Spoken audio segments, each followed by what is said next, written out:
I'm back at it again, man. Listen, we got a lot to talk about.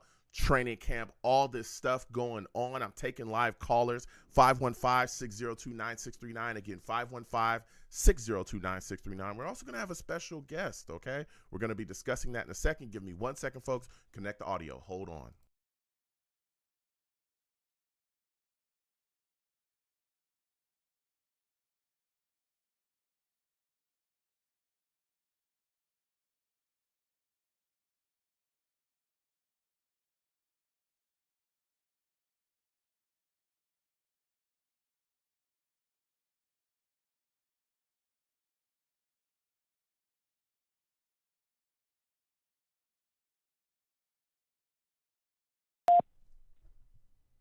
Blog Talk Radio.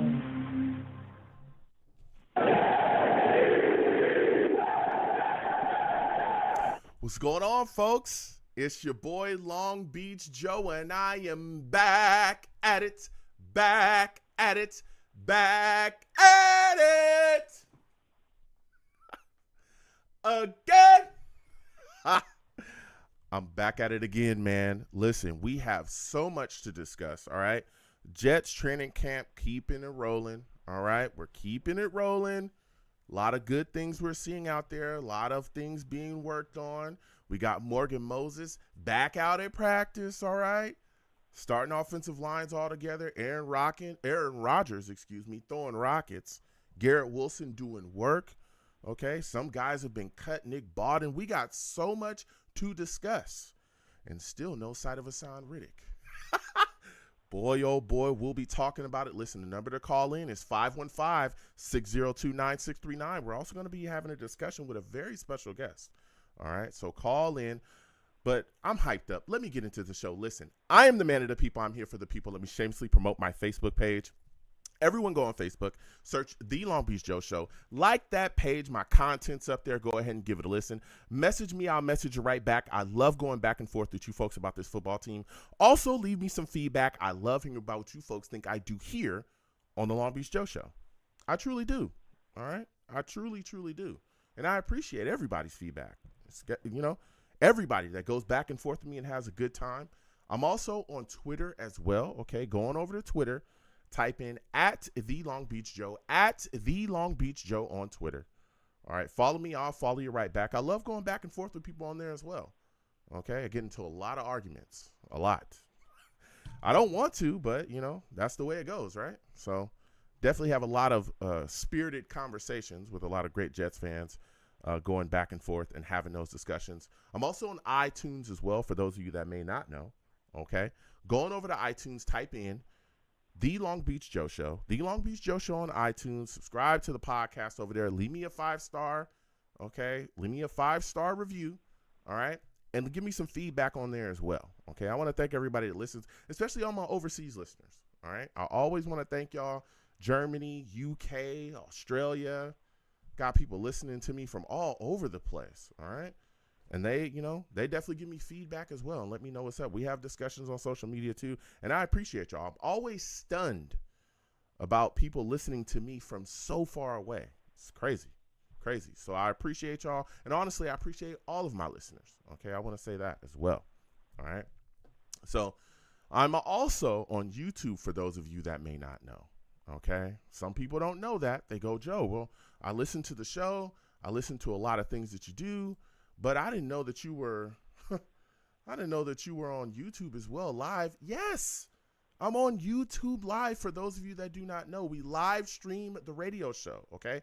Come on over to YouTube, okay? Type in Long Beach Joe Jets, Long Beach Joe Jets on YouTube, all right? Subscribe to the channel. Hit that notification bell so when I post content, you folks will be in the know, all right? Also hit that thumbs up button, okay? And share the content across your social media with your friends and your family.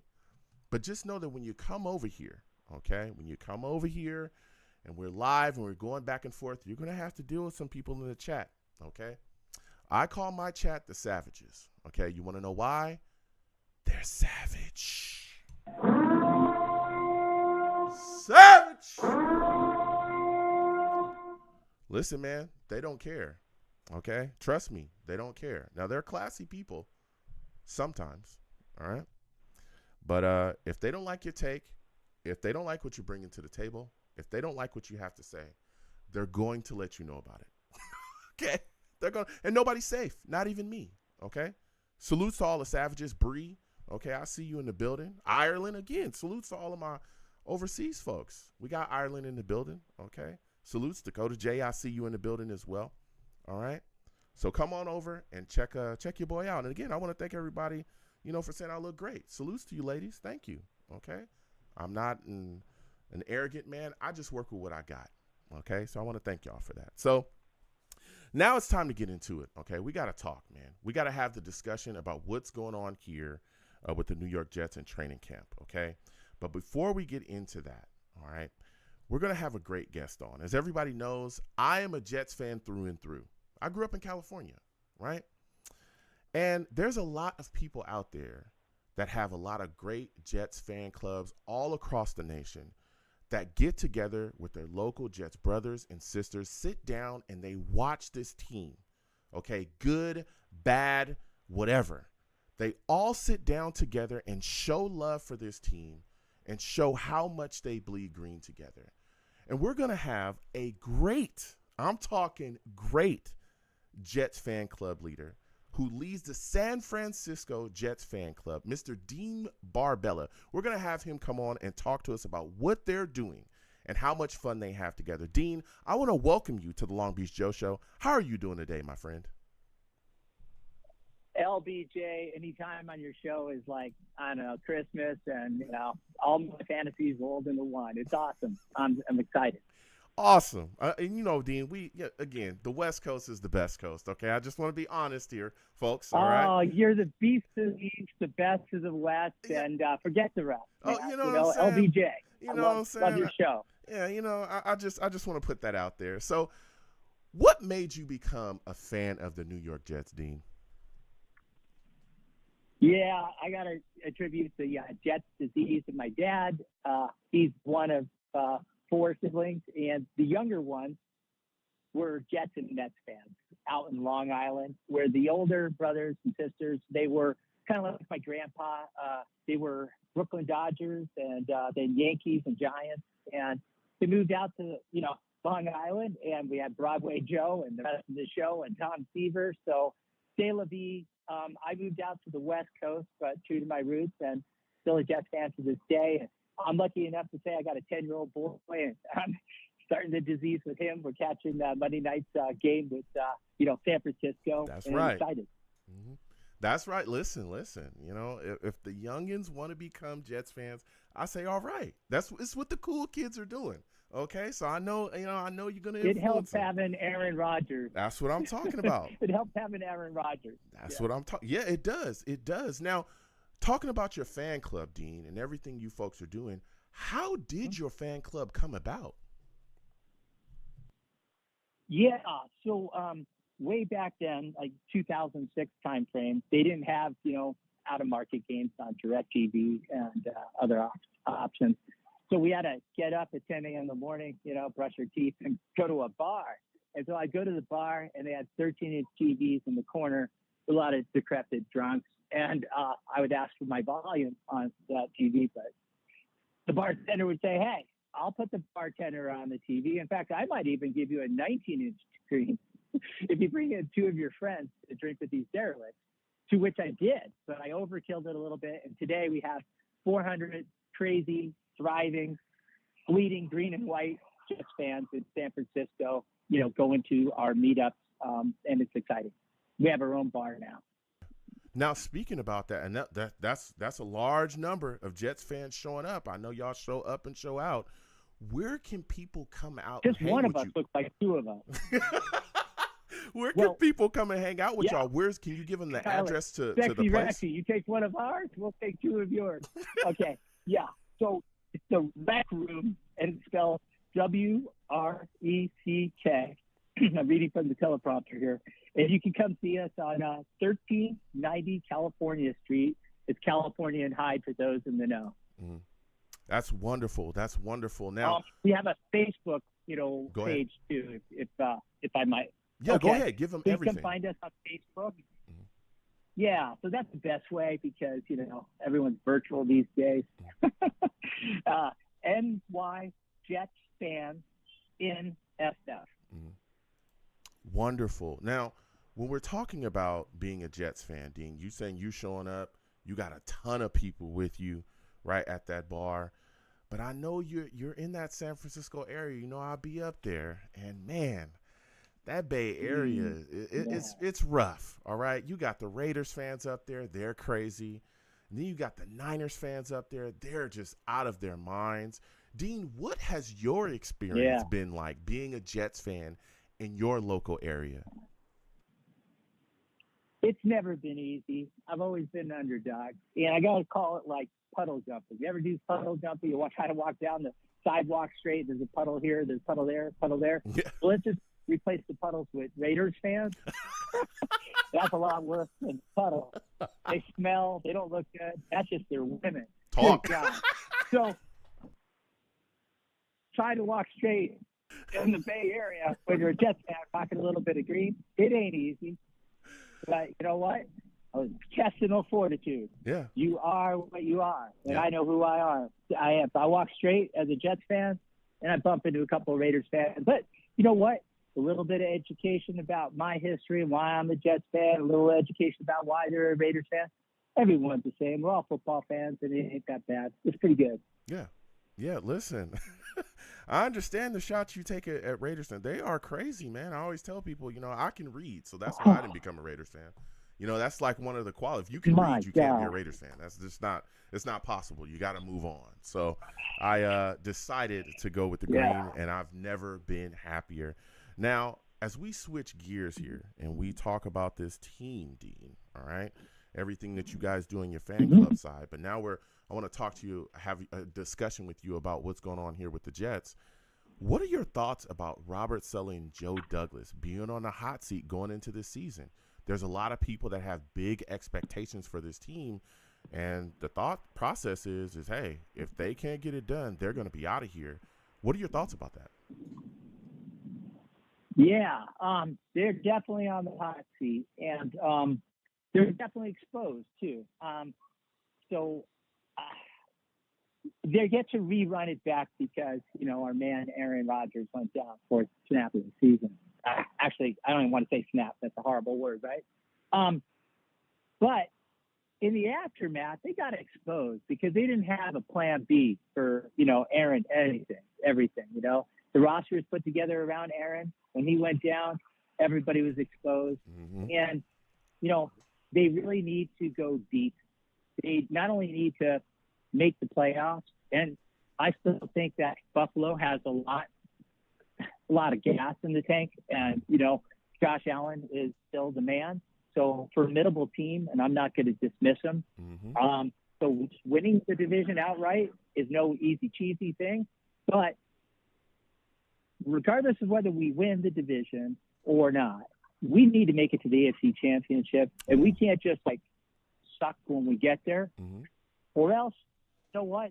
I think that Saleh is exposed, and that's that. Wow. But okay. This team is Aaron's team. Mm-hmm. This team is Aaron's team until it's not. And whatever Aaron wants, Aaron gets, as long as Aaron achieves. So that's where we're at. Okay. Listen, and Dean, we're speaking with Dean Barbella of the San Francisco Jets fan club. I've spoken to a lot of Jets fans that have a lot of the same thought process that you have. I've spoken to Jets fans that literally have called this a Super Bowl or bust year. And I get it. I understand making the playoffs for me, I think would be huge. I think that would save them. But I understand why some Jets fans are saying, listen, the window is short with Aaron Rodgers. You better get something done, or, as far as I'm concerned, you can be done this year as well. But, we'll see what happens going forward. It's going to be a tough task. But, again, Jets fans, the expectations are raised very high for this upcoming season, just as you folks just heard from Dean and his expectations for the team. Now, Dean, what was your favorite free agent signing this recent offseason? Well, the movie Back to the Future? I'm going to say Reddick. Because that's going to be my favorite signing right there. I feel like Michael J. Fox looking at my picture and it's fading. But he's going to sign. Both teams need to make it happen. But again, I think JD got exposed here, And first off, both JD and Saleh should have seen the promise that Huff had to basically re-sign the man before that got all squiggly and wiggly. And they didn't. So that's shame on them. Then JD did some awesome stupid pet tricks to make it happen. Traded third rounder. Said, okay, Reddick's the better man for this win now or bust moment, so I'm ready to roll with it. But he further exposed himself when he traded what's it called, JFM away when he had not had a contract all ready to go. Yep. He said, hey, play, and we'll basically give you a JFM contract about 4 games of the season. But once he traded him away, Reddick had all the leverage. And he says, I'm not going to play, because he's been underpaid, under market, for so long. And he's at that age where he needs to do what's best for him and his family. I don't blame him at all. So this is really on JD. Yeah. I was stunned myself. Again, we get these reports that are constantly coming out from sources that are very close to the team. And when Connor Hughes put out his report saying that they had offered Reddick a contract through the process before the trade was even done, and he denied their initial offer, I was saying to myself, why in the world did Joe Douglas trade for him then? Because the only reason that he was even available was because of the contract situation in Philadelphia. They at least from their standpoint, saw the writing on the wall and said, you know what, we do not want to deal with what could possibly come from him with this, the talks about the contract. Again, there's been a lot of speaking about the fact that he wants anywhere from 22 to 25 million per season from what's been reported. They said, you know what, we're going to get up out of here. And Huff, the guy that you spoke about as well, and I love Bryce Huff. I was hoping the Jets would bring him back. They saw him and said, hey, it's a young ascending guy. They snatched him up immediately. And it's like, JD, why would you make the trade if the guy has already declined your contract? And again, like you said too, letting him go, JFM, you send him to the Broncos. You don't really have any other answer there, no real proven answer outside of Jermaine Johnson. Now we're hoping Will McDonald, can step into a role and get something done. But as we continue to talk about this Haason Reddick situation, do you think that this will play out into the season? How long do you think this holdout will go? No, I can't give up my sources. Kidding. But I think they're only $500K away.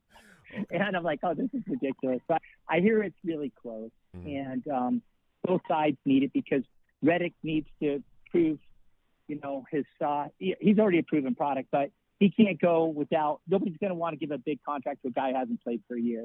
So he knows that. So he needs the Jets, and the Jets, we need him. This is boom or bust season for us, So I will say this about JD. I'm in sales. I sell enterprise software, big ticket items. And if I get what's called, quote unquote, happy ears and say, oh, yeah, we got Haason Reddick. And, I don't have it actually in the bag. I don't have a signature on that.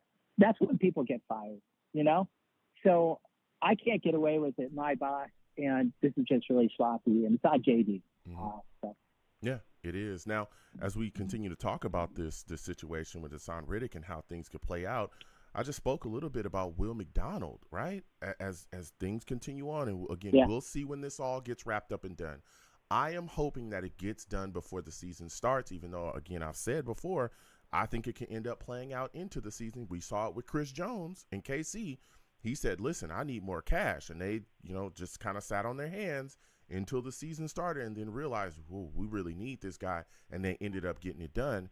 Now, if this plays out, as long as some of us may think that it goes into the season, what do you think of Will McDonald? What do you think of the pressure that is going to be put on him going into the season if Haason Reddick is not on the field? How do you think that will affect him? And do you think that he's ready and prepared to be that double-digit sack guy in year 2 after not getting a lot of work in year 1? Yeah, so I know Will McDonald, and he's no Haason Reddick. he's a work in progress, and he has terrific potential. He's long and he's twitchy. He's a whole different feel, and he is. I would say that if you want to compare Huff to Reddick, that could be something that could be equivalent. But right now, Will McDonald is an unknown quantity and potentially an ascending player. Yeah. And his game is different. We're just trying to focus on him playing good passing downs. And, we're depending on Reddick for a lot more than that. Yeah. No, listen, Dean, you hit the nail on the head there. And my final question before I let you go, Dean, because you've given us some great takes here. What are your thoughts on this recent draft, man? What was your favorite draft pick from this recent draft the Jets just had? God, I love Malachi. Okay. Talk to us. Yeah. So I've been down on JD, but I got to give him some love over here. The man tried to get the guy that I really wanted, right? He tried to trade up to get a Jonesy. Yeah. But that wasn't able to, so we got a good consolation prize by getting the offensive tackle that we needed with Olu. And plus, here's what I got to love him. Fleecing the Vikings for that third round pick was great. And then I was pulling my hair out about, why are we not using our draft collateral? It's boom or bust. We got to use it now. But then after, many drinks and many nights, I settled down and I said, okay, here's what's going on, Dino. JD can't use all these draft picks today because, he's got a good roster on paper. There's no place to put all these people. And he also doesn't have good, feelers or visibility into that fray that you get in the middle rounds here. So he punted on a lot of that. A lot of people were freaking out about getting 2 running backs. I wasn't. Really, really love, Braylon Allen and what I've learned about both these guys catching out of the backfield, but being bigger bodies, downhill runners, the whole physicality that we now have with the reformed offensive line. And, so now we got run blocking, with all our acquisitions, that we have now with Smith as offensive tackle, and then Moses. So, I really liked what he did with the draft. Malachi Corley was always my kind of Brock Bowers light. So running angry. I love the text between JD and Saleh. That was great. He's the Yak King, and exactly what Rodgers seems to love. Those dink and dunk passes on the line of scrimmage and letting the people, the playmakers, make it happen. Yep. So, just like Thursday and Friday of practice, we're starting to see Malachi get some reps, and I'm really excited about it. He can learn the route tree later. And we're missing Gibson, we're missing Mike Williams, but the team's looking good, and Lazard is looking a lot better now that he's got Aaron Rodgers throwing them the ball. I'm excited for this season, LBJ. Yeah, I am as well. And listen, go ahead. Quantez Figures, I gotta say, what a story. Quantez Figures, Canadian football, losing his dad, losing football, trying to make it happen. The story with his mom, and I think that he is going to be, our cornerback of the future when JD has to, move on. Yeah. No. Yeah. Listen, I'll tell you what, man. To me, Olu Fasanu, I think JD Reed, not Douglas. Yeah, Olu Fasanu, I think was the bee's knees pick. I loved Olu going into the draft. I was hoping that he would be there. I was hoping that the Jets would be able to take him. I am so glad, because if Tyron Smith or Morgan Moses goes down, which if you look at Tyron's history, knock on wood, I don't want it to happen. Tyron is not, the most steady, okay? We've seen he's very injury prone. If that doesn't work out, boom, you put Olu into business, and that's the left tackle for the next 10 years. If Tyron Smith stays healthy the full season, thank goodness, hey, I'm ready for that result as well.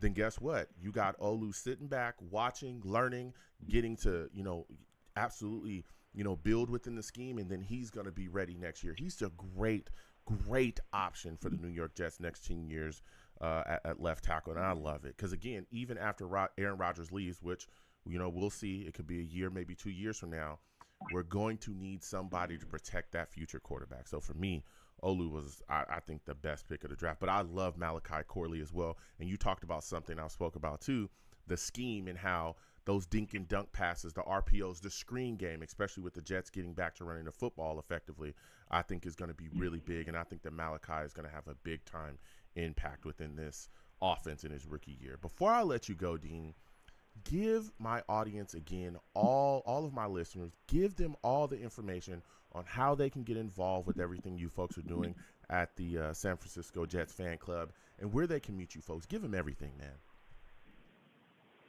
Sure. So the best place to meet up and find out where we're at on any given Sunday is, I shouldn't say any given Sunday because we play Wednesday, Thursday, Friday, Saturday, Monday.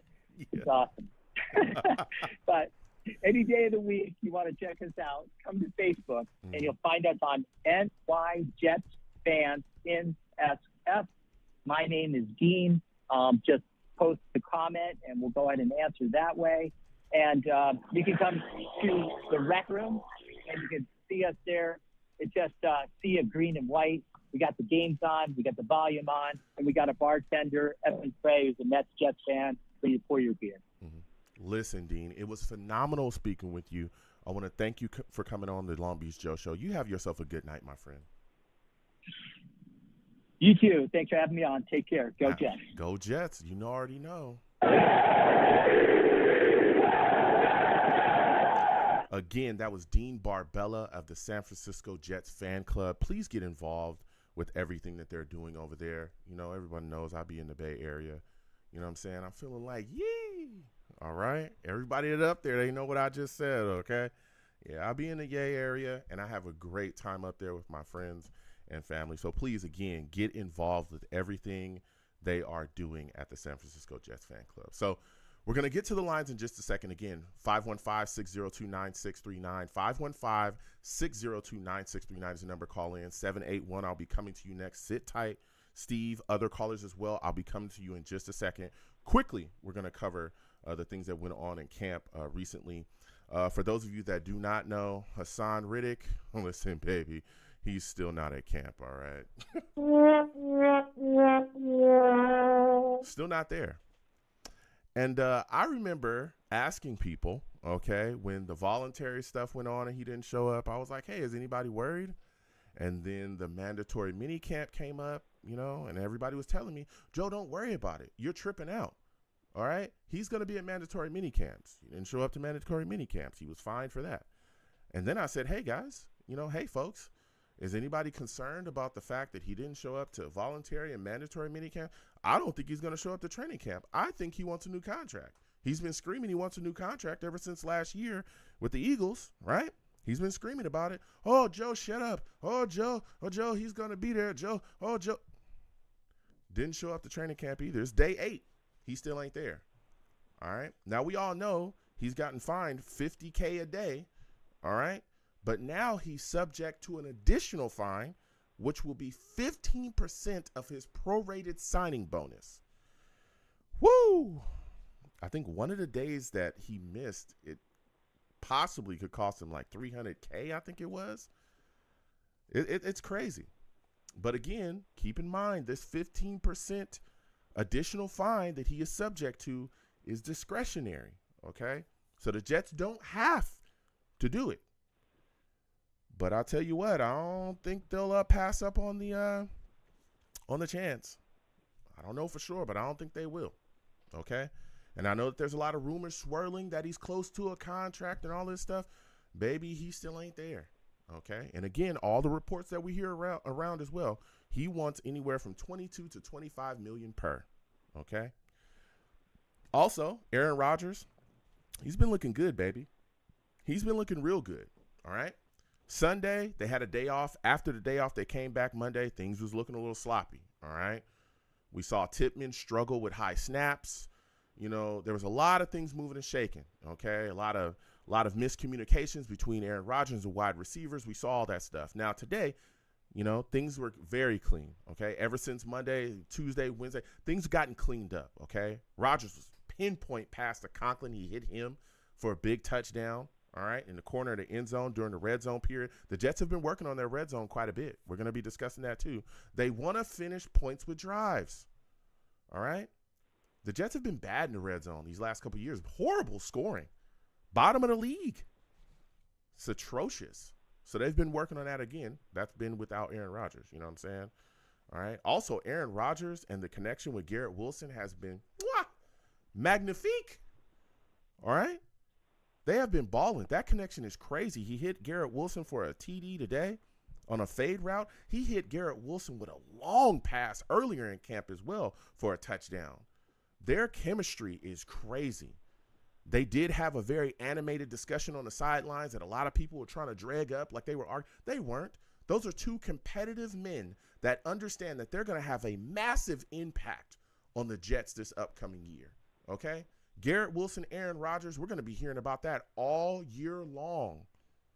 The connection is insane. And they ended that discussion with a handshake. There was just some talk. It just needed to be done. All right. They need miscommunications, things going on, and they figured things out. All right. So things have been looking beautiful between those two as well. And let me tell you something. Aaron Rodgers, again, you watch him in practice, it's insane. This man is putting the football in tight windows. His anticipation is crazy. He's throwing no-look passes. It's mind-boggling. I'm telling you. I can't wait, man. Morgan Moses also returned to camp. He was at drills today. This is the first time that we've seen the starting offensive line together, okay? The first time this offseason, all right? Which is huge because last year we didn't see that, right? Dwayne Brown, he was sitting down. There's a lot of things going on. We need to make sure that Aaron Rodgers is protected properly. All these guys coming back. Morgan Moses today at drills. AVT has been back, right? It bodes well because this line has to gel, okay? They have to gel. On the offensive line, you need to know what the man next to you, is going to do. You have to know that. They have to play together. They have to get things together. Because, again, we saw with a bad offensive line, an offensive line with no cohesion, we had a lot of pieces in and out of the place, right? All last season. And we saw how that costed us, right? Even going into the season, the fact that they didn't practice together much, we saw that. We saw that there was issues blocking. That's what cost us Aaron Rodgers, all right? Tariq Cohen also retired as well on the 1st of August, which is kind of crazy because Cohen, he came back. We know he had battled injuries, right, in the past. He was trying to come back and make a name here with the Jets again. And, I remember him saying that he felt like he was, he definitely felt like he was all the way back and he retired, I look at the situation like, hey, I wish Tariq Cohen nothing but the best. I mean, he's a great player, did a lot of things. But the impact on the Jets running back position is, hey, you still got, again, Braylon Allen. Of course, we got Breece Hall, who's our bell cow guy.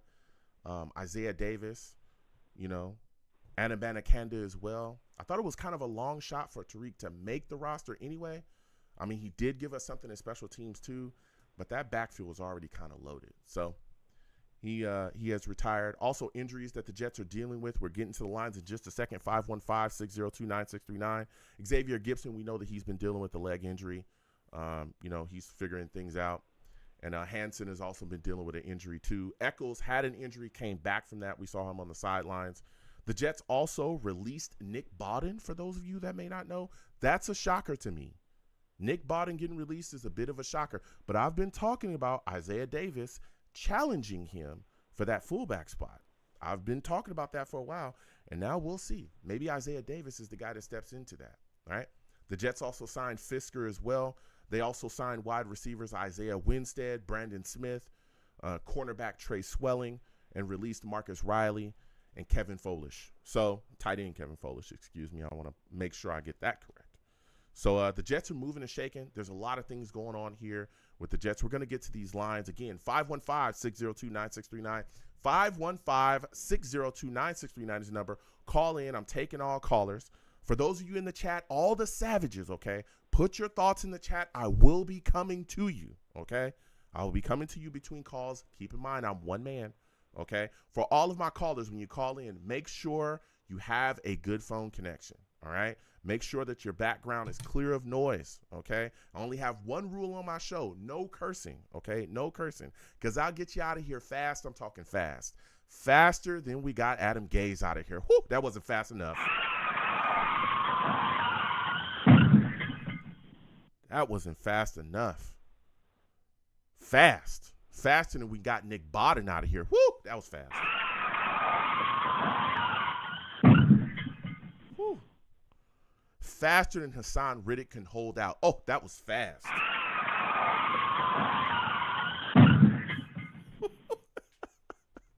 It's too soon for the Bodden and Reddick jokes? Huh? Is it too soon? I'm just saying, is it too soon? Y'all let me know. All right. Y'all always trying to bring down my fun. Okay. Again, 515-602-9639. Give the stream a thumbs up. Subscribe if you haven't already. Hit that notification bell so when I post content, you know. We're getting to the lines. First caller we're going to. We're going to area code 781. 781. We're coming directly to you. 781. Give me your name, where you're from, and give me your thoughts on Haason Reddick and his holdout, man. What are your thoughts about it to this point? Hey, Long Beach Show. Greg Tui here. Great job, Dino. I'm also from the San Francisco Jets Bay Area Club. Okay, And Greg. Good to speak with you. Good to speak with you, Greg. So give me your thoughts, man. I was on the show a couple years ago. Yeah. I remember we had a lot of fun, man. What are your thoughts, man? Haason Reddick, right? We trade for him. And to this point, he's holding out. It's day 8 of camp. He's still not here. I mean, how long do you think this goes on? What do you think it ends, man? I don't think at some point, you don't give up that kind of money. So I agree with Dino that this is going to come to a head and he's going to play. No one gives up that kind of money. So it's really not a concern to me. I mean, for me to start off here, I'm known by our group as the Grinch, as Mr. Negative. And all I have to say is insert my Jim Mora voice here. Playoffs? We should not be happy with just a playoff appearance. Talk to us, I know Greg. we are embarrassing. I know we are embarrassingly have the longest streak in sports, but if this defense is what we think it is, Reddick or no Reddick, but I think Reddick's going to be there. We have Sauce, Reed, Carter, Quinnen, Quincy, Jermaine Williams. They have one of the most talented rosters in football, even on offense. Young talent, Sauce, Garrett Wilson, Breece Hall. See what we get out of Braylon Allen. Oh, we have Aaron Rodgers. Aaron Rodgers is 81-10 in his career when a team gives up 20 points or less. That's kind of a pervasive stat for most of the excellent quarterbacks, but how many times are we going to give up 20 points or less? I mean, what could Submarino, the coach? I'm not a huge fan. I think we've been unprepared many times and looked lost.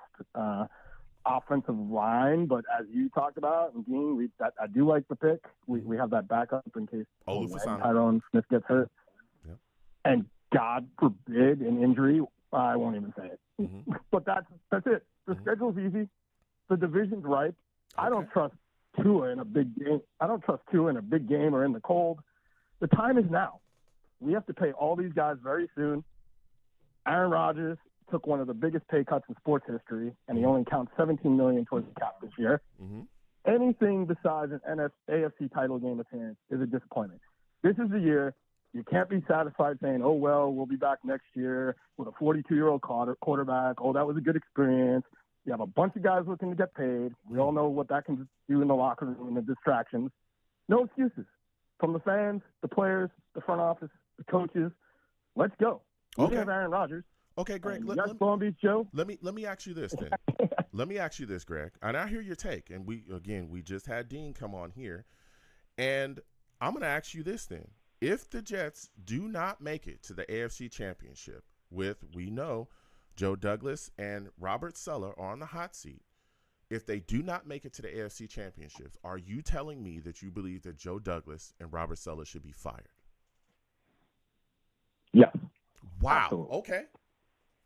Okay. Wow. Saleh without a doubt.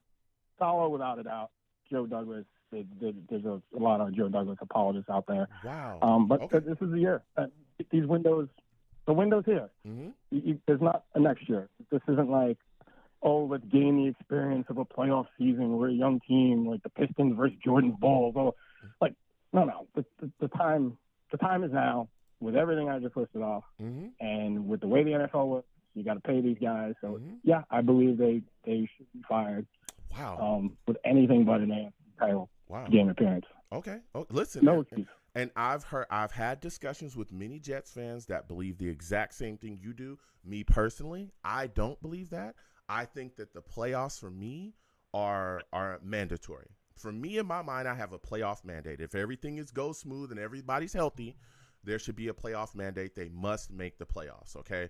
But AFC Championship, Super Bowl, with basically, Aaron Rodgers coming off that injury and this being kind of, the year where everything is going well going up into the season, I'm not going to say that. I'm not going to say that they should be fired if they don't get into the AFC Championships, but I do understand, the look that many Jets fans have, yourself, saying it's time to get it done, it's time to get it rolling. But I'm telling you, if they don't get to the AFC Championship this year and you blow everything up, if you fire Sulla and you fire Joe Douglas, Aaron Rodgers is definitely not coming back, and that's gonna, cause a lot of other stuff as well. And now you're going to be looking for a new quarterback. There's no answer here in the New York Jets at all for a guy to take the reins after Aaron Rodgers. So you're going to put yourself in quite of a tough situation. So we'll see what happens going forward. But to me, they make the playoffs, they're safe to me. But I understand what you're saying. Now, as we talk about Aaron Rodgers, Greg, you just go ahead. Yeah. No, you just took the words out of my mouth. Like, we don't have an answer at quarterback. That's even more reason why it's now. Like, who knows how long Rodgers is around? We do not have a solution. So yeah, but we will be stuck in the same merry-go-round, Well, here's my thing. If you blow it up, if they don't get to the AFC Championships and you blow it up and you have no answer at quarterback, a lot of these guys, to be completely honest with you, are probably not going to resign here, right? Think about this. Garrett Wilson, at the end of last season, he looked like somebody killed his dog. He talked about how bad it was. Even though he had over 1,000 yards, he literally said, this is one of the worst years I've had offensively. He said it was one of the worst years ever. If you get rid of Aaron Rodgers and you go back into the mist with no real answer at quarterback, why would he come back here? Why would he come back to a team that has no answer at QB? That was one of the reasons he was so excited. Remember, like him, Breece Hall, Sauce Gardner, they were on social media publicly vying for Aaron Rodgers. And one of the things that came out of Garrett Wilson's mouth immediately, and this was with Zach Wilson on the roster, he literally said, I want him here because I want somebody to get me the ball accurately. I don't think he's going to want to go through the rookie bump again, the bumps and bruises that come with having a rookie quarterback. And he has a wide market. We all know that. Some of the other guys as well. No. Why would they come back here when they can go to contenders, people that already have those situations figured out? Give me your thoughts, Greg. Absolutely. I would say last year was just like Stockholm syndrome is like where you like start identifying with your captor, right? You're the hostage. I called it Zach Wilson syndrome. There were so many like Jet fans where like I just couldn't believe the battles I had to have about this. So I couldn't agree with you more on how Garrett Wilson was. Mm-hmm. I mean, if we blow it up, to me, again, prove me wrong. Blowing it up, losing Robert Saleh to me isn't much. But I agree with you on the potential to lose these guys and not want to resign if we don't have a future at quarterback. So I really do think that's why there is the overall urgency. Mm-hmm. And I don't really think the AFC's all that great. I mean, the Chiefs somehow keep winning Super Bowls because they got Patrick Mahomes, but somehow every that's year a they great don't look team, Greg. as good as they were. That's a great team, Greg. Listen, I'm a Jets fan through and through, but listen, Patrick Mahomes is something different, man. I mean, he's not real, bro. He's an alien. He's fooled everyone else, but he hasn't fooled me. Okay, I know that he gets off the spaceship, he comes down here, and he plays with us, and then he gets back on the spaceship and goes back to wherever planet he's come from. He's not a human being, man. He is something else. And their defense was for real last year too, so it's all. But yeah, overall, okay. You say we go to Arrowhead. Like I think we should be playing the game at home. Like our schedule's easy. I mean, But if we get AFC title game in Arrowhead, okay, sign me up and let's see what happens. We got Aaron Rodgers, Patrick Mahomes. That'll be something else, huh? Yeah, it will be. Now, my final question for you, Greg, because you brought some great takes to us, man.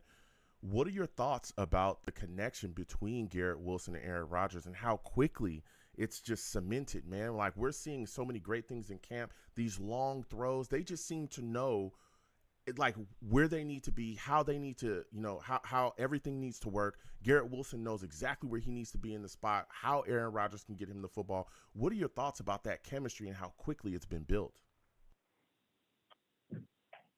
I think Aaron Rodgers is one of the greats that we've seen. And as you said, he's another guy that came down from the spaceship. I mean, the things he can do with a football, even at his age. And Garrett Wilson, I can't wait to see him with an actual quarterback. So the chemistry has been great. Aaron Rodgers is a phenomenal player.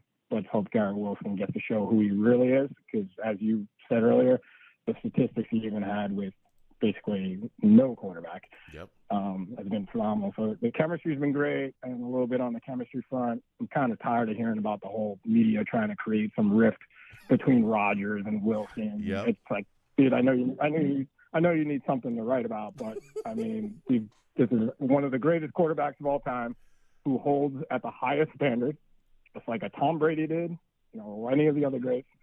And now you got a young kid who wants to be great. And overall, we got hopefully a team that wants to be great. So sell your newspapers, do whatever you want, but I don't think there's any problem between Aaron Rodgers and Garrett Wilson. And winning also creates even better chemistry. Yep. Yeah.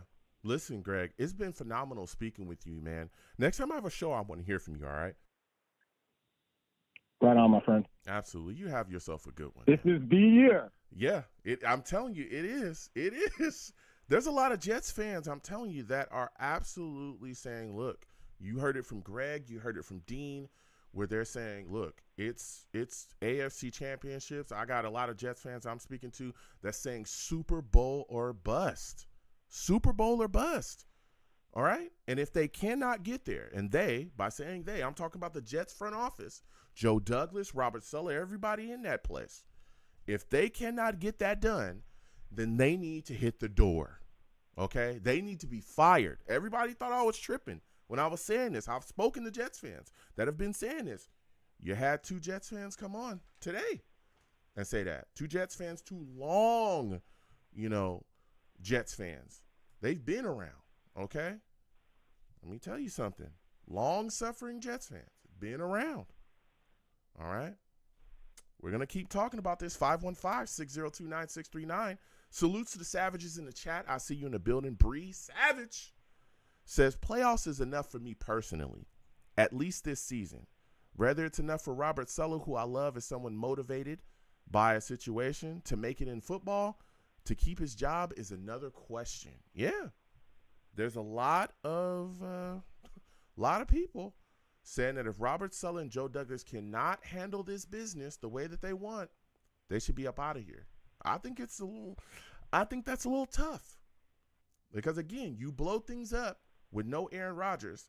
I don't know how you get Sauce, JJ, Brees, or Garrett Wilson to sign on for you to jack around with another rookie quarterback after tasting the type of success that we all expect to come with Aaron Rodgers healthy.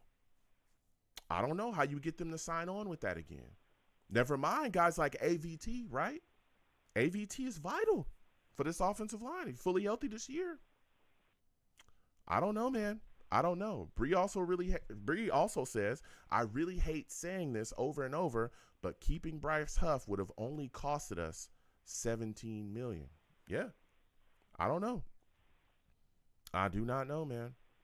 I do not know. We'll keep coming to the Savages in the chat, okay? Keep throwing your comments out there. I'll see you. GVH, I'll come to you next.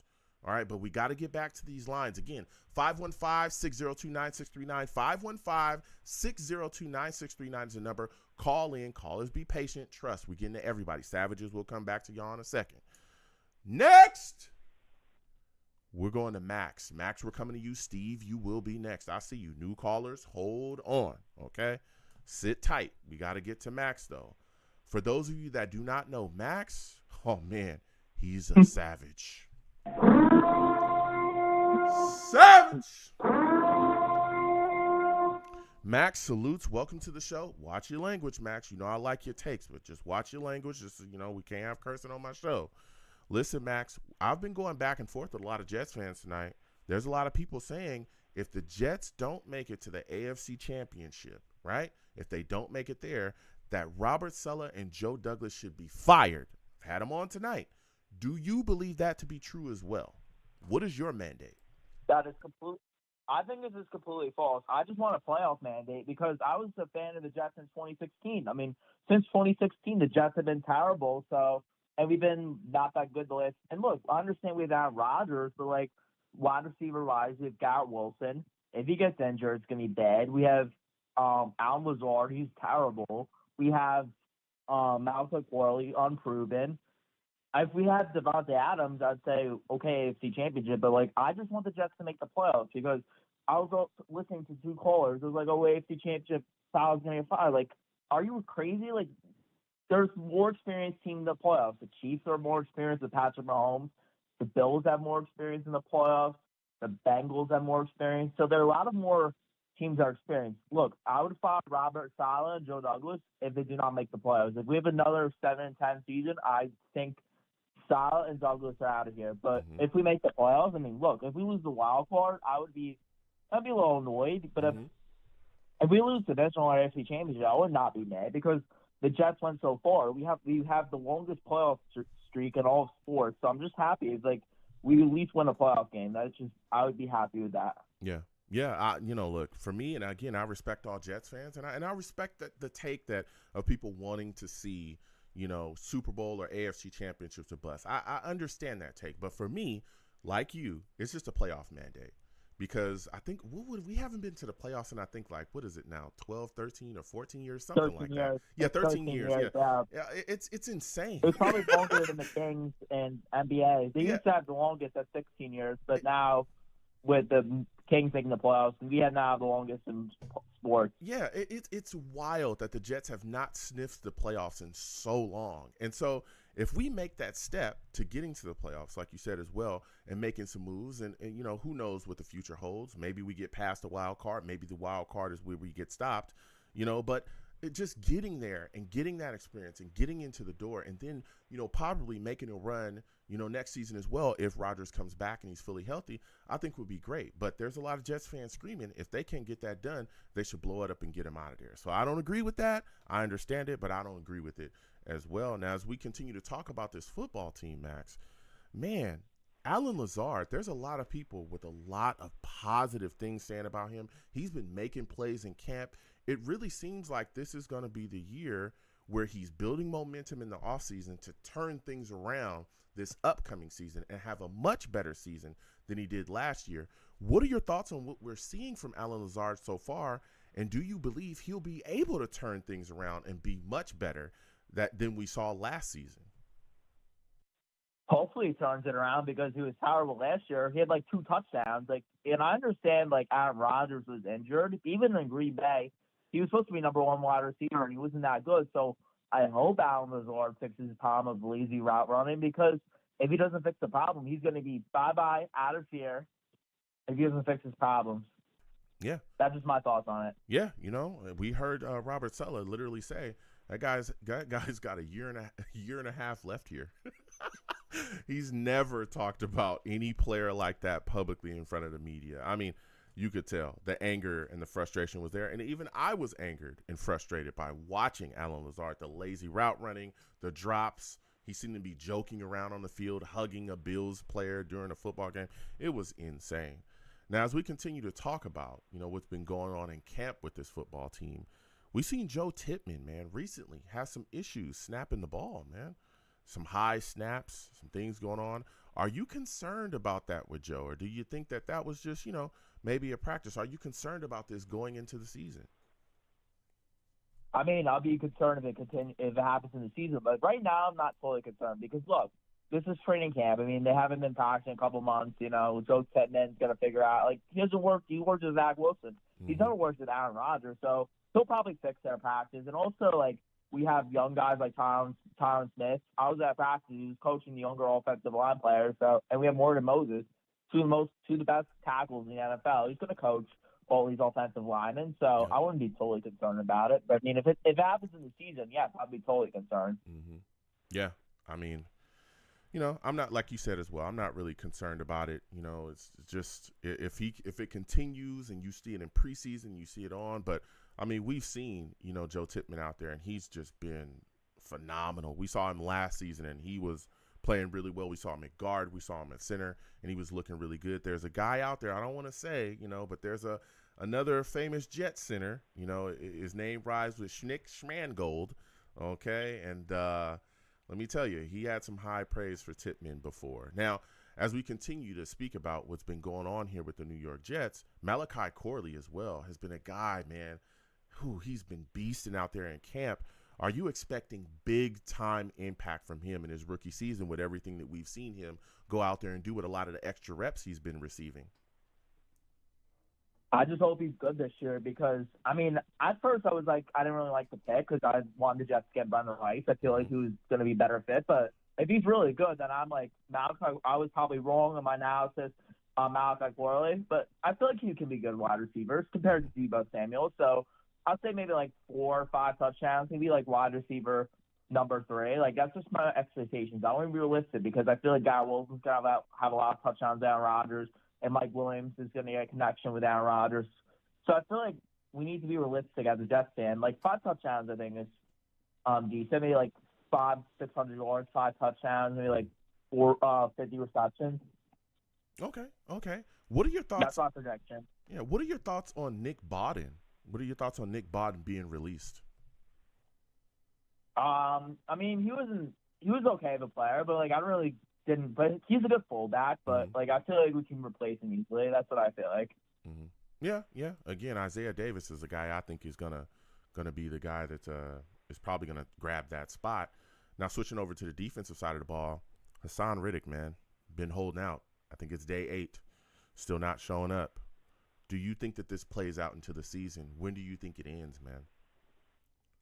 I don't know, man. I mean, hopefully it ends soon, but I am totally concerned because I feel like we should pay Bryce off like $24-25 million. Like I mean, we need to pay him like $22-25 million. I mean, because he's like one of the top. I was on Matt Leary's college show, and we were talking about this situation, like about Haason Reddick and how he hasn't showed up to training camp, and he wants like I don't know $28 million. I mean.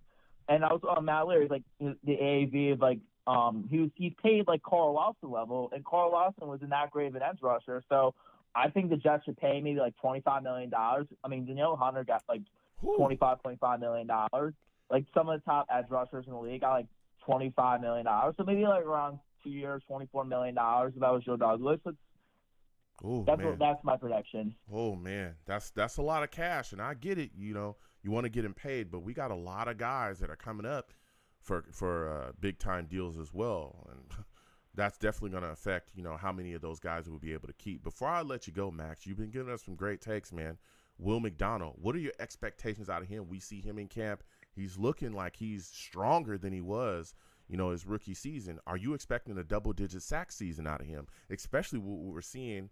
We're dealing with Haason Reddick in his situation. Hopefully, Will McDonald's good because maybe 7-8 sacks because I didn't really like the pick at the draft board. I wanted JSN, but I hope 7 or 8. But if he gets below 7 sacks, if he's not good, I just think the Jets made a mistake passing on JSN and drafting Will McDonald because he wasn't even a first-round player. I remember at the draft board, I think it was rated 2023, I don't know, second, third round. I was shocked. All the Jets fans, and they were shocked because Will McDonald was taken, and he was I don't know, a second-round grade. So hopefully he's good this year. All right. Listen, I want to thank you for calling in, Max. This has been a phenomenal call from you. Next time I have a show, I want to hear from you, all right? I would totally love to call on the next show. Absolutely. You have a good one. Listen, Max bringing up some takes with us. No lies, man. No lies. A lot of good takes, okay? A lot of good takes. We got callers we got to get to. I also want to talk tonight about Hard Knocks, man. It was revealed on Hard Knocks that the Jets, called the Giants to move up to that 6th pick. I'm wondering Who do you think the Jets were trying to target? Who do you think? Savages, put it in the chat. All right. I want to get your thoughts on that. I don't know. Maybe it was Rome O'Dunes. Maybe it was somebody else. You know what I'm saying? Give me y'all thoughts on that. Savages in the chat. We'll come to the callers. All right. Really quickly. Okay. We're going to go to GVH in the chat. Salutes Savage. He says, Joe, you put on your GM hat. Is there any part of you worrying about Reed, okay, DJ Reed he's talking about, or Carter, Michael Carter, looking at you sideways? Should we extend Reddick, or do you not care because you're a GM on the hot seat at all this upcoming season? Okay, if I'm Joe Douglas, right, and everybody knows I'm dealing with this situation with Haason Reddick, I've traded for him knowing that he wanted another contract. I'm already, on the rough side of that, okay? I've already offered him a contract. He declined it. I still made the trade, so now I've got this drama, I've brought into my building. I don't think DJ Reed or Michael Carter are going to look at you sideways because business is business, right? Just because you can pay him, right, and there are options and ways that you can do things where you can pay Haason Reddick. You got to figure out how to work everything else around so you'll be able to pay those other guys. Maybe you can work out something with them where you push kind of their guaranteed money a little further back in their contract. Maybe that's something you can do. Now, there are going to be tough decisions that are going to be made, trust. If you give Haason Reddick what he wants, and it's 23 or 22 to 25 million, that's what's been reported that he wants per season, there's going to be some tough decisions coming up because Sauce Gardner is the best corner in the league. You cannot let him go. You can't even think about letting that man go, and you're going to pay him like the best corner in the league. Trust me. Then you got to look at Garrett Wilson, who's one of the better wide receivers in the league. That guy's unbelievable. And his potential hasn't even really been unlocked because he hasn't had the quarterback to get him the football that he really should have.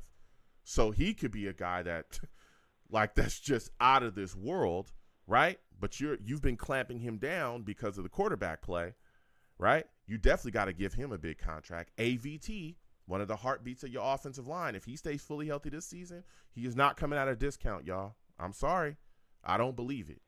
You definitely got to bring him back. There's other guys as well, right? Jermaine Johnson, you got to bring him back, right? You got to start talking about Breece Hall as well, getting him a dealing. I mean, listen, you got to make the situation work between you and Reddick, but you cannot worry about Michael Carter and DJ Reed. Can't worry about, them looking at you sideways because you can negotiate with them and get their deals done too. It's just how you set up that money. Now, I'd be shocked if they give Haason Reddick like a long-term deal. I don't think so, especially he's 30. I'm thinking maybe a 2, maybe 3-year deal. I'm hoping they don't give him $25 million per season. I don't think that Joe Douglas will do that, but we'll see what happens going forward. I know that Haason definitely wants to get paid, but there's some things you can do to the cap. It's going to be tough, and it's going to be a really tight situation. So, again, 515-602-9639. 515-602-9639 is the number. Call in. I am taking all callers. Salutes to Bernard Nixon. I see you in the building. He says, are you worried about Rodgers' health? No, I'm not worried about him and his Achilles. He's come back. He's looked phenomenal. He worked really hard in the offseason. He worked really hard last season, during the season to get back, even though he wasn't 100%. He's looking great. He's not limping. He's whipping the ball down the field. He looks fine. So I'm not really worried about it. I want him protected properly so he doesn't, there's no possibility of him to, take a lot of shots and possibly re-injuring or something like that. But no, I'm not worried about Rodgers or his health at all. That man takes great care of himself. And especially with the medical advancements that we've made, we've seen guys be able to play into the later years. Look at Tom Brady, how long he played, right? There's other guys, too, that have played pretty long. So, Bernard, I'm not worried about it at all. All right. We're getting back to the callers again. 515-602-9639. 515-602-9639 is the number. Call in. We're taking all callers. Next, we're going to Steve. Steve, we're coming directly to you. Rusty, sit tight. We'll come to you next. New callers, hold on. Okay. But we got to get to Steve. For those of you that do not know, Steve, he's a savage, okay? I'm talking about straight savage. Savage. Man. Steve salutes. I want to thank you for coming on the show tonight. We haven't talked it a little bit. So many things moving and shaking with the New York Jets right now, man. Give me your thoughts. We saw Hard Knocks, right? That the Jets called the Giants to move up to 6. Who do you think that they were going to target there at 6, man? Who do you think they were going to try to grab after trading up if the Giants would have made the move? Hey, Joe. Well, first of all, thank you again for having me on your show tonight. I know it has been a while, but if I had to take a guess who I think the Jets would have taken at number 6, if the Jets were going to try to move up with the Giants, I think they would take the receiver Neighbors. Okay. All right. Would you have rather had Neighbors over Olu Fashanu?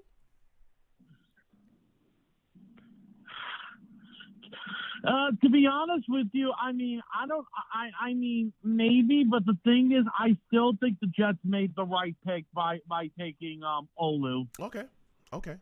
No, listen, Steve, I respect that. There's a lot of people saying that they would have targeted a wide receiver. Some people talking about Ondunes, but like you said as well, I've talked to some Jets fans that have said, hey, yeah, I think the Neighbors was the guy that they were going to grab. So it was a lot of moving and shaking there, but I am extremely happy with Fasanu. That's the guy that I wanted going into the draft, and I'm glad that the Jets made it happen. Now, as we talk about this team and what's been going on in camp, man, Nick Bodden gets cut. Are you shocked by that move? I was a little bit, because the thing is now as of right now, we don't really have a fullback right now because he was our fullback last year. I guess maybe he wasn't practicing really well, or maybe the Jets feel like they wanted to do something maybe different with the team this year. Like Coach Sala wanted to do something different, but I will say this though. I mean, obviously, I haven't been to training camp, but the thing is, I do watch like all the videos and stuff, and like what people post on Twitter and all that stuff. And I'll tell you one thing: Aaron Rodgers is throwing dimes in practices. He is throwing absolute dimes in practices. And hey, listen, we're only 1 week away from our first preseason game when we finally get to see the Jets on the field 1 week from today. Mm-hmm. 1 week from tomorrow, I'm sorry. Yeah. No, listen, and you're talking about Aaron Rodgers throwing dimes out there, man. What are your thoughts on how quickly the chemistry between Aaron Rodgers and Garrett Wilson, and you just see it, it's on display, man. It's like they're just reading each other's minds. It's crazy. We're seeing Aaron Rodgers find him wide open, just, uncovered, or fitting a ball into a tight window. We've also seen them have, spirited discussions on the sidelines as well, getting things together. What are your thoughts about on how sharp the connection seems between them so far? No, absolutely. No. Here's the thing. It's just that, and the thing is, a lot of people are saying, oh, well, they're having an argument on the sideline. But the thing is that it's not an argument, as you said. They're showing a lot of passion to each other. Even Garrett Wilson and Aaron Rodgers both had talks after practices to the media saying, no, Aaron and I are good, and Garrett and I are good. We're just showing how really competitive we are, and showing, what direction we want to go into during the regular season this year. No, yeah, man, let me tell you, it's going to be crazy. It's going to be crazy. I think they're just going to light up the NFL. Speaking of lighting up, it sounds like the light bulb has come on for Allen Lazard, Steve. It sounds like things are going to turn around this upcoming season with him. We're hearing a lot of positive things about Lazard, right? He's catching the football well. He's getting open. He's running solid routes. It just seems like Aaron Rodgers' presence has really kind of changed some things around for him.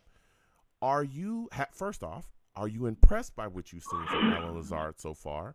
And do you think that this is the season where he turned things around and we see a better Allen Lazard this season than we saw last season? Listen, here's the thing. Allen Lazard is definitely fighting for a roster spot this year because, after from the terrible season that he had last year with us, I think the one thing that kind of really did hurt him in the season last year, obviously, was not having Aaron because, he's always had Aaron Rodgers throughout his whole entire career. Mm-hmm. And excuse me. And the thing is that I just think, like with Aaron being back, it really, really does help Alan Lazard, like get to be like at the level where he used to be, like him in his days in Green Bay. Mm-hmm. But now, Joe, here is now an interesting topic, and this is something I've been saying to other Jets fans. Listen to this. Go ahead. So C.J. Mosley spoke to the media today. And a reporter asked C.J. Mosley, do you prefer grass field or turf field? And C.J. Mosley goes, well, it doesn't really matter to me on what field I play on, where we play every Sunday, whether it's at MetLife or at some other place. But he did say that he prefers a grass field. That's why every Jets fan has been saying, get rid of that disgusting MetLife turf. No, listen. Everybody, like you said as well, every Jets fan, hell, we've had players outside of just C.J. Mosley that have talked about playing on grass fields and that they want a grass field. And I don't know if that's going to happen. I don't understand why Woody Johnson and Jets brass can't, sit down with the Giants brass and figure this out and just get a grass field. I don't understand why they can't do it. Maybe it's them wanting a penny pinch. Well, here's the thing. Be cheap. I don't know, but that should be done Joe, across the here's league. The thing. Yeah, but Joe, here's the thing. Reporters have asked Woody Johnson about possibly changing the MetLife Stadium into a grass field. Mm-hmm. And, he did say that he has been thinking about it for a while. Woody Johnson is willing to change it, but I don't think the owner of the Giants is willing to change it, unfortunately. And the thing is, like, if you remember, in games that have been played in MetLife Stadium, and this has happened since 2020, there have been a lot of players that have had season-ending injuries at that stadium. Yeah. Like, I'll give you an example. Nick Bosa and Solomon Thomas, when they played for San Francisco, when they came to us many years ago. Eddie Jackson had his season ended in when he came in 2022. Yeah. Last year in the Black Friday game, the Miami player who got because all of those players, Joe, were affected by the MetLife turf. Yeah. No, yeah, I remember that like it was yesterday. We've talked about that multiple times. Like when the Niners came here, like you said as well, Bosa, I think Solomon Thomas went down in that game as well.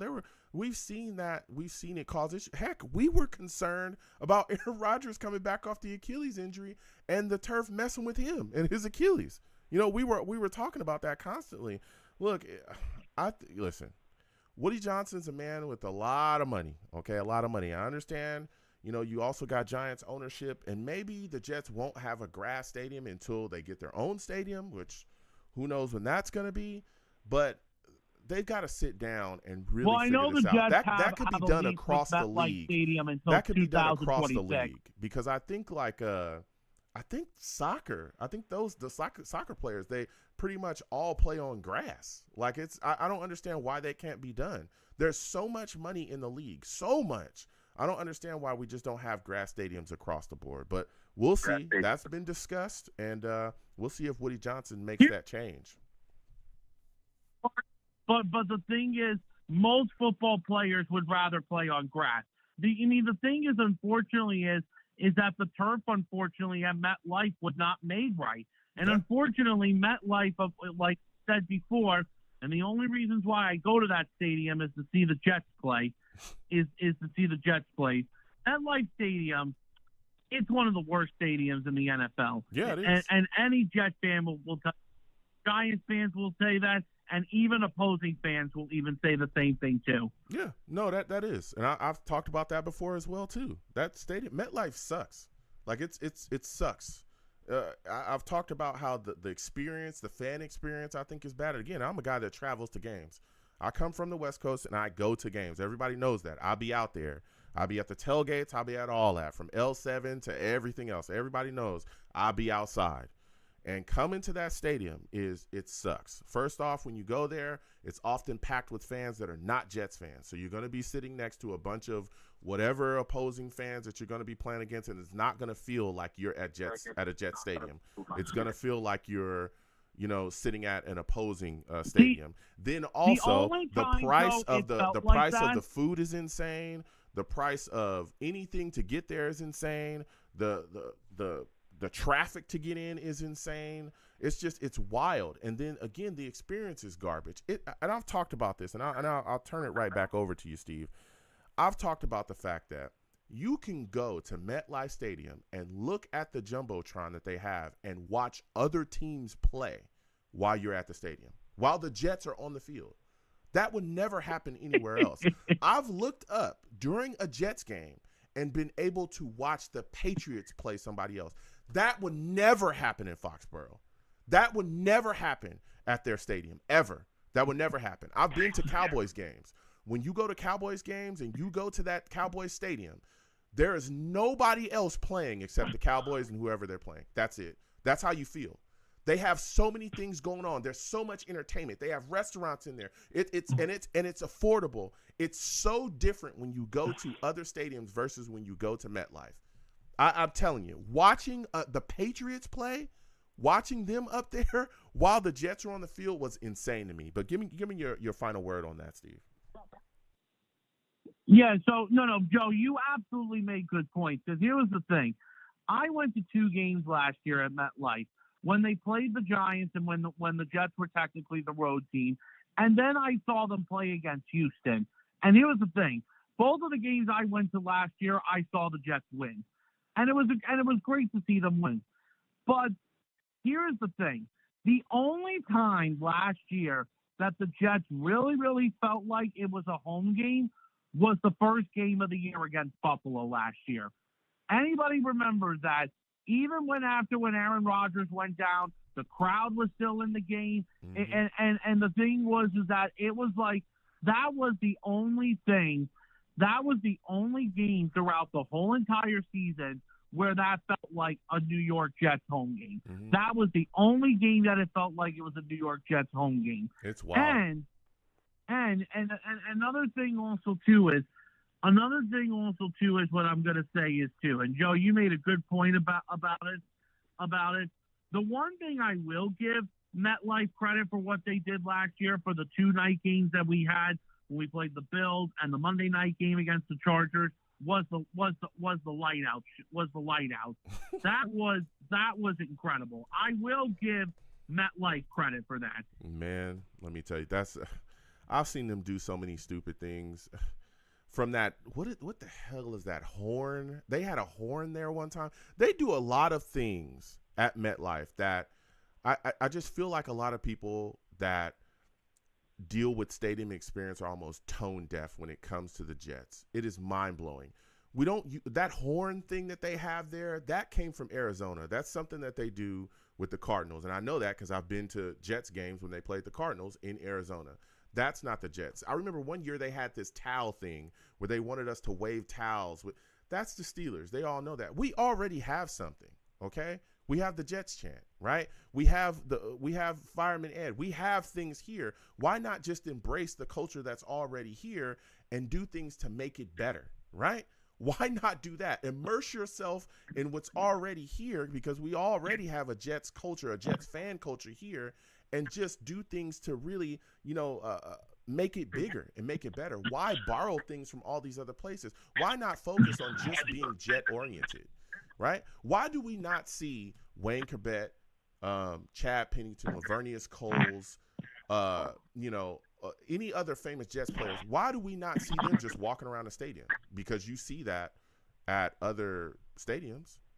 You'll see former Cowboys players at the game. Why is that not constantly happening with the Jets? I don't know, Steve. Give me your final word, and I'll let you go, Steve. Yeah, no. Listen, and here is the thing. The thing is, unfortunately, is that, listen, they try to do, like, everything, because they want to warn the fans. But here is the thing. If Aaron Rodgers stays healthy the whole entire season this upcoming year, MetLife we will finally feel like we have home games in MetLife Stadium. We will finally feel like, because once after Aaron Rodgers went down last year, that was when everything bad happened. But you know what, Joe? Listen, we got next Saturday, a week from tomorrow, We got the Jets' first preseason game. I'll actually be at that game next Saturday with a couple of people. All right. So I'll be at that game. And, listen, I know I'm not going to see Aaron Rodgers play because, listen, Rodgers will definitely not play in that game. Tyrod will probably get the start. But, listen, we're almost back to Jets football. Yeah. Listen, Steve, I want to thank you for calling in, man. You have yourself a good one, all right? Steve with some takes, man. Don't get me started on the Jets stadium experience. It's so bad. It's so bad. I've talked about this for years. It is so bad. I will never forget watching the Jets. Right? I've flown in. I'm ready to go. I've got everything Jet on at the stadium. Sitting next to all these opposing fans. I'm like the only Jet fan sitting there. Right? Standing up, screaming at the top of my lungs. And I look up and I'm watching the Patriots play another team on the Jumbotron. As I'm sitting next to all these opposing fans, they don't give a crap what the Jets do positively, okay? And I'm screaming for my team. I'm the only one in a sea full of whatever fans. It's insane. It's insane. Michael Piper salutes to you. Savage in the chat. He says, Woody Johnson sucks as an owner. Oof. I'm just here to listen. I'm just here to listen. I didn't say that. I'm just here to listen. Okay? Also, there's a lot of people upset that there's no grass. Money. It's money. But they can make some changes. Put grass in the stadium. Be very, very simple. Very simple fix. Okay? We're going to get back to these lines again. 515-602-9639. 515-602-9639 is number. Call in. I'm taking all callers. Next, we're going to Rusty. Rusty's calling in, and I know he's got some takes. We're getting to Rusty right now. For those of you that do not know Rusty, man, let me tell you, Rusty is an absolute savage. Savage! Rusty salutes. I'm sitting here talking with a lot of people about different. Salute, fam. Salute, fellow savages. So many things. Different discussions tonight we're having about the team. We know that preseason game that we're going to have upcoming against the Washington squad, that's around the corner. We'll be talking about that on the next show as well. But we've been talking about, man, there's been a lot of people calling in saying that, hey, the Jets front office and staff should be fired if the New York Jets don't make it to the AFC Championship. I have a playoff mandate. There are others that have AFC Championship mandate. What are your thoughts on that? I'm one of those that has a Super Bowl mandate, and that's a victory. Oh wow. Okay. Talk your talk. I'm listening. Yeah. Talk your talk. I'm just here to listen. Yeah, from the get-go, fam. It's just everything that we sacrificed, from draft picks to all of our Jets' mental well-being. You know what I mean? Like, it's been through the ringer, and just got, I wasn't able to listen in the work truck, but just got home and just caught, when I think it was 2 callers ago or 3, when we were talking about last time we actually made the playoffs. Like, what? It was 13 it years. was 10 or 09 or something. 13. Yeah. Well, Rex. Great. I think Rex was the last time we made the playoffs. Oh. Yep. Yeah. The 2 AFC and championships it's, back to back. way too long. Yeah, man. They can only take it free. And freaking Cleveland Steamer fans are trying to make fun of us. It's like, whoa. Pump your hate brakes, bro. Like, you have a defeated season. Like, you haven't been to a Super Bowl, period. Like, you can't say anything. You're in Cleveland. So, like, and you have Fish fans trying to give us guff, and they're like, oh, yeah, you haven't been to a playoff. It's like, yo, when was the last time you won a playoff game? Marino was your quarterback, and he retired losing a playoff game and getting bottom rung out by the Jaguars. People don't forget, you know? But it seems that they do, and it's short-term memory in the NFL for sure. But from all the moves that we made, trading up, granted, I did like our trade-ups looking out or, looking around, but I was always one of those guys that wanted to trade back. I'm I'm a hoarder of draft picks, and I don't like going outside and giving other teams, draft picks. I love that we got Rodgers, but still, I think we got burned for that in a desperation thing, and we could have held out, and we could have had Green Bay's, put it nicely, feet over the fire, and instead, they took a first round and second round. It could have been another first round, it sounds crazy, but it could have been a blessing that Rodgers did get injured in a way to where we got to keep our first round pick, because other than that, we wouldn't have been picking until third round?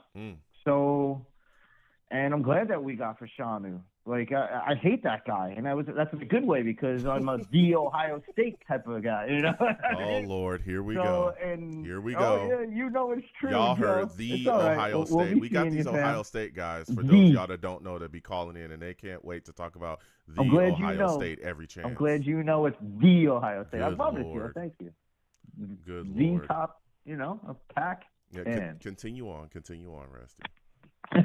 Good Lord.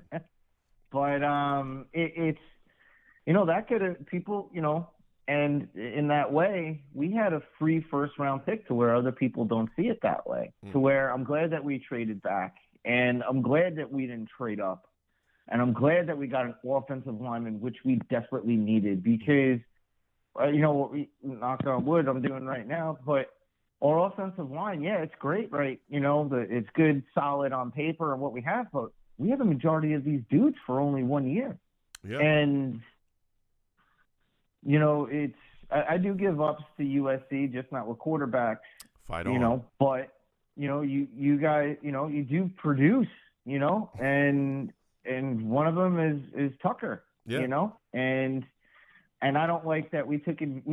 He should be a solid position, to where if you need in a bind, like if you were going to put not a second team guy, but a third team guy, it's like, all right, you can flex fit him in there and then put his backup into another type of thing. He should not be moving around the way that he does, and then it causes all these injuries. He's not, he can do it, but now he's on that weird, like, I got to make sure, and then all of a sudden his brain is thinking else. Then you have some guy, that's next to him on the other side, letting one of his guys go or putting his leg behind him. Now all of a sudden he's got a blown knee. He's got, Achilles. He's got torn rotator cuffs or pec muscles.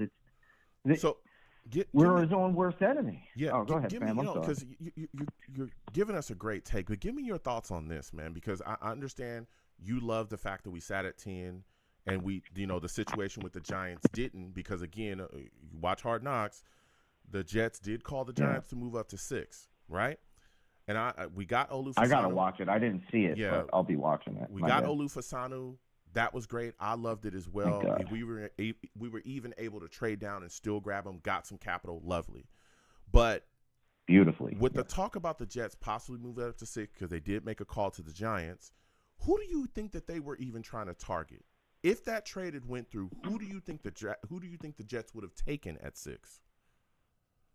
Well, first off, thank God it didn't happen. But then on the second part, to play devil's advocate, at first, because I forgot the draft order real quick. I thought that the Chargers picked after the Giants, but of course they didn't. No, so they got Joe I think Alt the at only 5. choice. I'll tell you what. Yeah, I'll do this for you. Neighbors was still available. O'Doones was still available. Yep. Latham was still available. Everybody down was still available. The only guys that were gone, I think, were Alt, Marvin Harrison Jr., Drake May, Jaden Daniels, and Caleb Williams. USC, fight on. Yeah, man. I mean, well, not on that quarterback. I didn't mean to agree with you on that. But. No, you did. You did. Go ahead. Jokes aside, I love you, man. But I'd have to agree with Steve, because that's what I was thinking too. Because I think it would have to be Neighbors, to where I'm grateful it didn't happen, because we needed our teeth up front. And I think Latham's going to be a bust. I do. Okay. It's a high risk, high reward type of thing, and I like that we got our concrete dude in Fashanu, because he checks all those boxes. Mentally strong, just ready to go out, do whatever, and constant producer. I hated him at Penn State. I hated him. It's like, oh my God, which is the ultimate compliment in that sense. But I honestly think that we were going to go the neighbors route. Yeah. Which is interesting. I don't agree with, and yeah, it really would have been. And it's interesting. I don't see us doing Latham. Yeah, it's interesting to me Go because ahead, if we had gone the wide receiver route, and I personally, I know people are saying they think it would have been neighbors. I heard a lot of love affair between Jets and O'Doones. I heard so much about that love affair that they wanted him and they wanted him bad. But if you it could was be a wide right too. receiver, I think it would have been a 50-50. Yeah, if it was, I think it definitely would have been a wide receiver. Yeah, if That's it was, what I should say. Exactly. If it was a wide receiver, I find it very interesting because then the Jets would have went into a situation where they would have gotten Tyron Smith and Morgan Moses with no real backup, like no, significant a guy that can step in. And I think that would have been. We're sitting in this situation now, being like, hey, we got Olu. A guy for the next 10 years, and if Tyron goes down, somebody goes down, okay, just plug Olu in. Without Olu, now you're sitting there looking around like, okay, if Tyron goes down, which he is known to do, boy, we are in deep doo-doo. Like, we're in deep doo-doo on top of the fact that we're worried about, Aaron Rodgers and his protection yet again. It's like, that's a scary place to be, Rusty. Scary place to be. And on a blind side. Oh, my goodness. On a blind side, too. With big expectations on a year. Where you could get fired if you don't. Boy. Oh, brother. Baby. Let me tell you something. That would be insane. That would be insane. So I'm glad that things worked out the way they did for us. Now, as we talk about camp here, Rusty, man, we're hearing a lot of great things between Aaron Rodgers, right, and Garrett Wilson. That connection's phenomenal. Alan Lazard looks like he's going to turn things around, man. We're hearing great things about Malachi. Lazy Corley boy as well. Lazard. Yeah. We're hearing great things about Malachi Corley as well, man. What are your thoughts about what we're hearing from these wide receivers and Aaron Rodgers and the connection that he's built with Garrett Wilson? I like it because, it's constructive criticism. It's two dudes and everybody collectively as a whole. People see, they're like, oh, Rodgers is calling out our number one draft. Well, not our number one draft pick, but one of our top draft picks. And when it comes to wide receiver and a guy that what he's done with, I'm talking about Miles. I'm talking about Garrett is look, he's put up 1,000 yards plus with no real quarterbacking in a terrible, shoddy offensive line. That's just been we had 13 offensive linemen interchangeable all the time. That's unbelievable. And then you have Lazard, who's like, I can't do it because Rodgers ain't in. It's like, really? Look at what our second year, basically rookie has been doing. Look what he did as a rookie. Look what he's Garrett's showing me, man, because I was an Ohio State. I am an Ohio State guy, and just seen, I guess, spoiled in that sense of just everybody that's come out of there in the past couple of years. It's like, oh my God. But how much can we talk about Ohio State? That's what this call is about. How much can Rusty talk about the Ohio State? Then we got Rucker too. You're welcome. Yeah, but it's impressive. It's impressive. But then too, just to go back real quick, just on the Fashanu, you're hearing all this other stuff. You're not hearing stuff about Fashanu, and that's in a good way. You know what I mean? He's just doing his thing, just doing him. You're not hearing no clitter clatter. They're giving Pittman guff and stuff just because it's high, but he has to learn a new cadence from Rodgers in that sense for how he delivers it. You have to get inside of that guy's brain and figure out what he wants. So that's a little intimidating. Then look at, he's going against our defensive front. You know what I mean? Then you have Kinlaw, who looks like freaking Brock Lesnar times 2. And it's like, okay, and then you have Q right there. So he's got to figure out that it's a lot on his plate, and he was an offensive, he was not offensive rookie of the year, but, one of, what do they give to the old, he was dominant as a rookie. I don't know. I know he was the best center as a rookie, but, it's a lot. Yeah. Listen, but it's, guys, I'm telling you, guys, put in the work, man. It's one of those things. Yeah, guys are putting in work. And I'm not upset that Rodgers and them are calling each other out. That's a good thing. That's what good teams do. Constructive criticism. Absolutely. And then they're not bashing each other in the tabloids and stuff like what used to happen. Yeah. It's like these are all good things. You have, Samini trying to stir up the pot. I'm sorry, Sam. Go ahead. My bad. Listen, I hear you, but it's all like you said as well, constructive criticism and having that discussion. And they ended that animated discussion with a handshake, man. That shows that they respect each other. They understand, hey, we're two competitors. Yeah. We're trying to figure things out and get better together. And that's what happens when you're on that field with alphas. They're going out there and putting it on the line. They need to figure things out. All the time. You know what I'm saying? Listen, Rusty, I got to slide off. I got other callers. Next time I have a show, I want to hear from you, all right? This is a great call. Absolutely, and thank you. It's always great listening to you. You're the best. Thank you. Let's go, Jets. Salute to you, and salute to the fellow Savages. You're welcome, man. That's what I'm talking about. We'll keep getting to these lines. Again, 515-602-9639. 515-602-9639 is the number. Call in next. We're going to Mike. Mike, we're coming to you. Val, we'll come to you next. Sit tight, okay? The circus is on the way. Trust. He's going to give us some takes. But we got to get to Mike, all right? For those of you that do not know, listen, Mike, he's a savage. Savage. Mike salutes, all right, all the way from Tom's River. We're talking that talk tonight, having these discussions. Mike, it's day 8 of camp, or practice 8, of camp. Still no Haason Reddick. What are your thoughts about this, man? What do you think this ends? Do you think it goes into the season? No, definitely not.